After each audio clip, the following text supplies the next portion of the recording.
Welcome to r/Maliciouscompliance, where a guy sexually harasses his boss's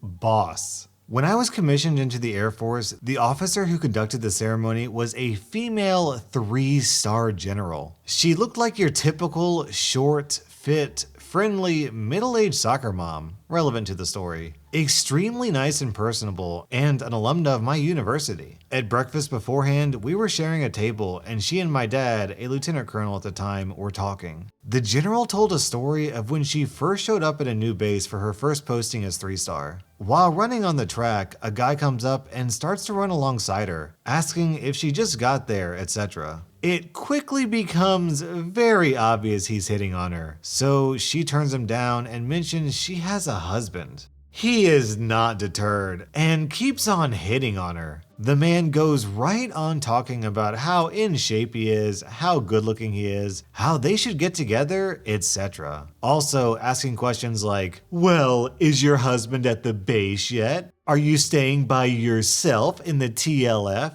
TLF being a fancy sort of hotel. He thinks she's a spouse and figures she showed up to get the home in order before her husband arrives. He really wants to hang out, preferably at her hotel room. Nor will he leave her alone until she agrees to a date. Finally, after about 15 minutes of him refusing to stop badgering her, she relents and agrees to meet up with him again. Fine, I'll free up some time and we can talk. What's your name and number? The harasser, I already like where this is going. The harasser gives her his name and phone number. He's a staff sergeant many rungs down in the organization she's now vice commander of.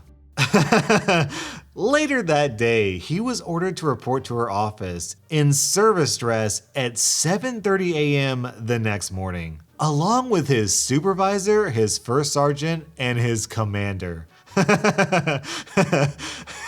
So basically his boss, his other boss, and his boss's boss's boss. She didn't say how the meeting went, but I doubt he enjoyed his date. So is there anyone out there watching this video who's in the military? Because I would love to know what the real life actual repercussions of this are. My assumptions would be that his boss and his boss's boss and his boss's boss's boss would make his life absolute torture. So is anyone in the military, especially the Air Force, who can shed some light on this? Please let me know in the comments. Because I would love to know what would happen to Staff Sergeant Moron. This guy definitely got screwed, but not the way he was expecting. Our next Reddit post is from TheInitialGod. So here in the UK, a 15 rated film means that you have to be 15 to see the film, no exceptions. Back a few years ago, we had 2 ticket types at my cinema, adult and child. It's since changed to incorporate a teen ticket. Child was under 15 and adult was anything 15 and above. This guy comes in with his mates, back of the queue to get in, but can be heard throughout the foyer being all loud and obnoxious. And the generalization I found in my experience in the cinema is that if they're teens on their own and they're loud and obnoxious in the foyer, there's a high chance they'll be the same during the film and generally be a nightmare in the screen. I start to notice some other people in the queue looking over at him and rolling their eyes. I get the pleasure of serving this guy. Comes up to me, still shouting over at his mates who are getting served by some of my colleagues, and asks for a ticket to see this 15 rated film. Can't remember which. One of those low budget sucky horrors that have come out in their mini sequels recently. Insidious or Sinister or Annabelle or whatever. He looks about 16 or 17, but since he said a ticket, work script autopilot takes over as I ask how old he is so I can sell him the correct ticket type. Him being the person he is, and probably since he's gotten away with it before to get the cheaper ticket price, said he was 14. The moment he said that, a massive grin washes over my face. Sorry mate, the film's a 15. Holding back my glee at not having to deal with his BS for the next 2 hours. I can't let you in. No amount of begging and pleading would make me budge. So he asked to speak to the manager. Manager comes down, sides with me, and he's on his way. Day ruined. Well, at least he got his discount. He didn't have to spend any money to go see that movie. Our next Reddit post is from CrazyCatLadyBoy. I worked for a computer warehouse type superstore. Right after I was hired, I learned it was not a great job. Almost everyone hated it, but you had some potential to make good commissions in sales, so people kept their heads down and never questioned anything. Most competent people never stayed longer than a year, and employee turnover was huge. Truly a terrible place to work.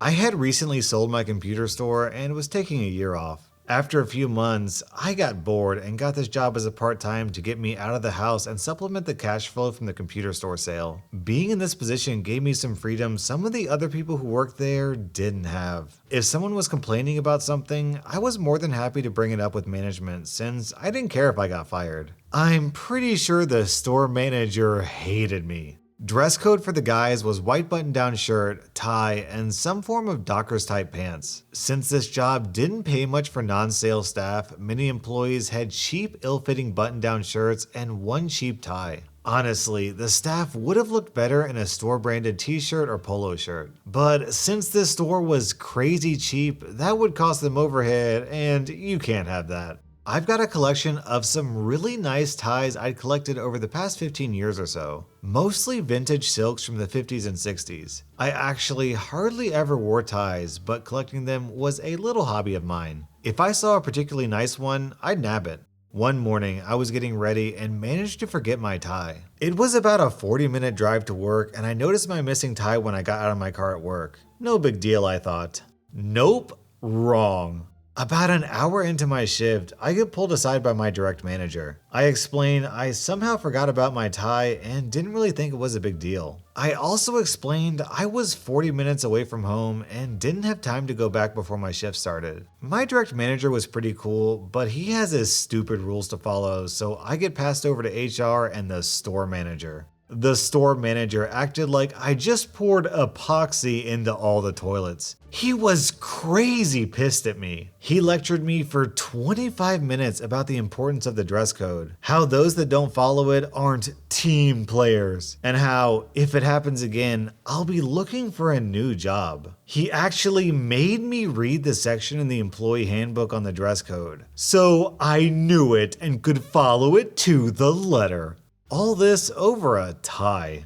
I got written up and sent home to get my tie. Since I was 40 minutes from home, I just went to a local store, bought a cheap tie, and hung out at the cafe for an hour. That weekend, I went thrift store shopping. I spent all day hitting every thrift store I could find. I found the ugliest, widest, worst ties I could find. Massive 1970s brown vomit colored ties. Ugly green avocado colored ties as large as a lobster bib. Patterns that made eyes bleed. Polyester atrocities time forgot. I also bought some Christmas ties with Santa and holiday wreaths. It was summertime. To top it off, I bought some terrible oversized white button-down shirts. A few where they were just off white enough that they looked almost dirty.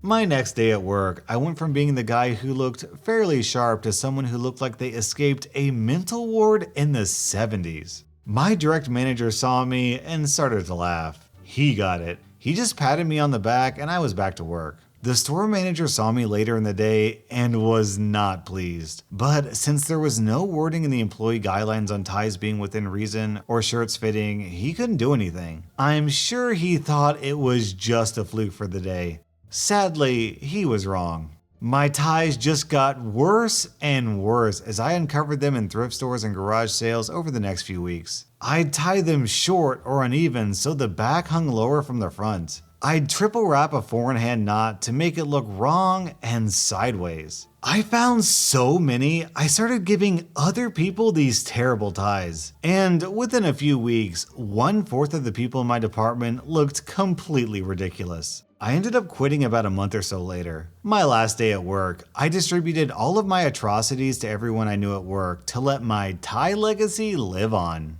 Our next Reddit post is from Totacrone.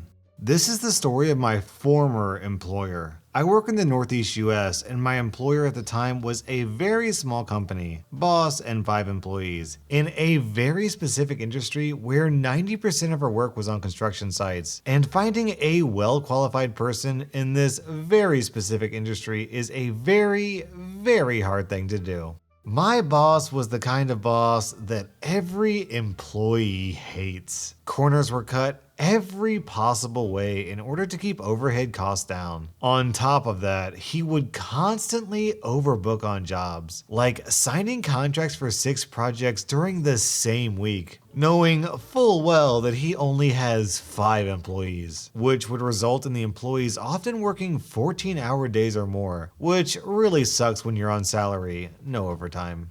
His worst attribute by far was approving time off, and then during your time off, calling or texting you, asking if you would be willing to work a day or cut your vacation short. Sometimes he'd even ask you to move your time off to the next week or next month when the workload lightens up. And it never lightened up due to his constant overbooking.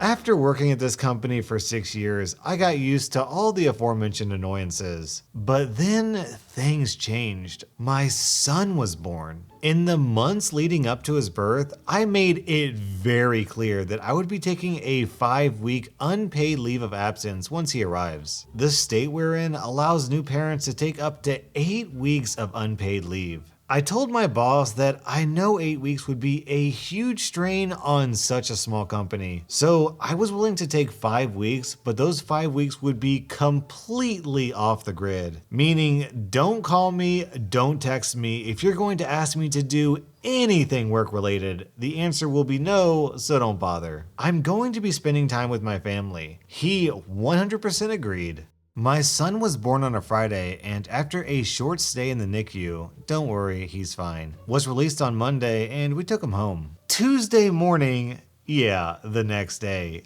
I wake up to a missed call, an email, and 3 texts, all from my boss asking me to call him back ASAP.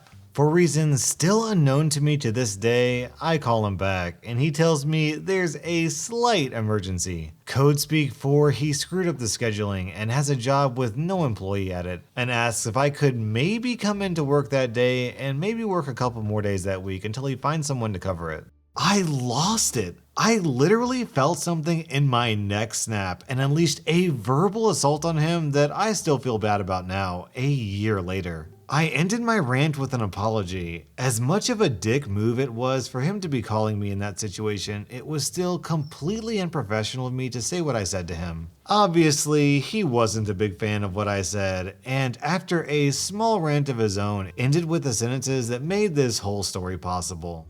He said, "You've got a pretty good gig at this company that most people your age would be thankful for. I'd be impressed if you could find a better job in this field because I've been doing this for 30 years. And I know how small this industry is, and trust me, good jobs like yours don't come along very often. Think about that."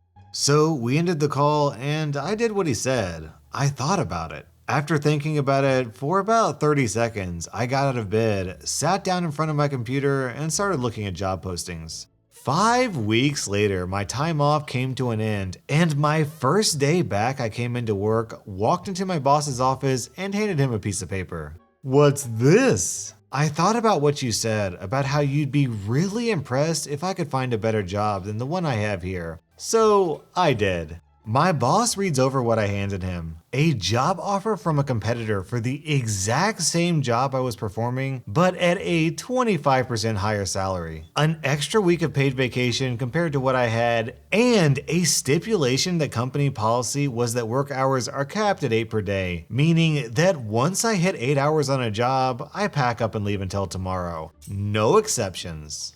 "Well, then, can I have a day to crunch some numbers to come up with a counter offer?" "No, don't bother. I just wanted you to see it because I know you wouldn't have believed me otherwise." Gave my 2-week notice and left for whatever job site I was on that day. That was a year ago, and I couldn't be happier with my new job. I get to spend lots of time with my boy, and that's the best job perk there is. For all you bosses and managers out there, Don't mess with your employees, especially the good ones. Treat them how you'd want to be treated. Most employees don't quit their jobs, they quit their bosses. Take it from me. Changing your job so you can spend more time with your loved ones seems like a great idea. Until you're trying to record your story for the 30th time and your dog, yes, that dog, is barking at you constantly. What do you want, dog? Well, we may as well get straight into the puppy bloopers. His worst attribute by far was approving time off, and then during your time off, calling or texting you, asking if you would be willing. Dog. I don't want to hear it. I don't want to hear it. Your life is not bad. Your life is good. You're in an air-conditioned house, on comfy carpet. You got a nice cushy dog bed. Your food bowl's full. Your water bowl's full. You sleep on the bed with me at night. You know what dogs wouldn't kill to get this kind of treatment? And here you are complaining. What do you have to complain about, dog? Ow, my ear, dog. Excuse me. Excuse me. All right, you want to come up and cuddle? Dog, I can't play with you constantly. Yeah, I know, right? Now I'm the one complaining.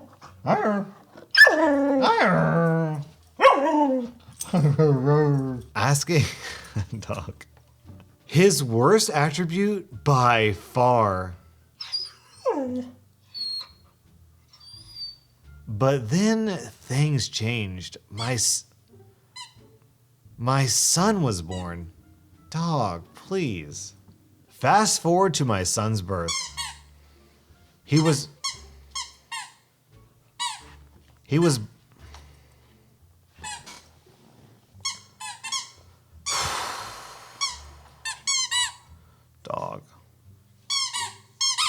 Dog, please. Dog, please. No. Asking me to call him back ASAP. Dog, don't chew on that. For reasons, dog. Dog. I get to spend lots of time with my boy, and that's the best job perk there is. Dog. Can I help you? Yes, you. Pooch, what do you want?